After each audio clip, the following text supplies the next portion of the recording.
3 tam zona tua cha ki zan pen hi chunga ki zan pen hi ahong ki pat na don khoile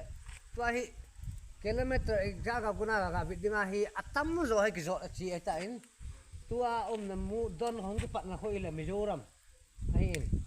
cha mu hoga ki mo khoile Mizoram mu le ta in Mizoram tam Manipur boundary cha hong ki zan hi azot namun ta hole among lang hi tua azot na lang hi le Kangpu Pi district tua IT road lang ti ho lang ta ho azut hi chile na ga te toy boundary tua kum now hi National Highway 37 Tamenglong district kai mai hi in chi khilai National Highway 37 in 37 kap to lam ki 37 hi in Highway 37 hi in achung ta hi chi la ki jan na hi chi lam sa lang hi milong gam ti di yengin anoi lang hi kukilen achung lang Nagaland hi yengin chi tunga chung ta ki jan hi in to hi Kangpu Pi lang azut hi sin chi bit nai le lang pi achu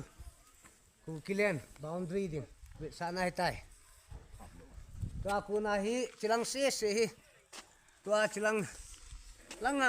mei bul lom khu hi le Churachandpur lamka chunga hi in chalai kho chi hui le KP lim tabanga om hi in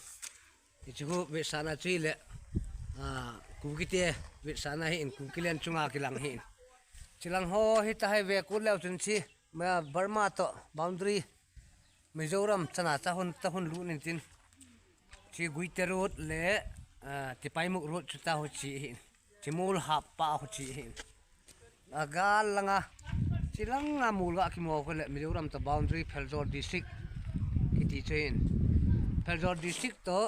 ki ho na Tamenglong ki ka hi district hi ni aumin None district aumin tinga hi le Churachandpur district chika ai Phelzor to kho ki ka la he mu a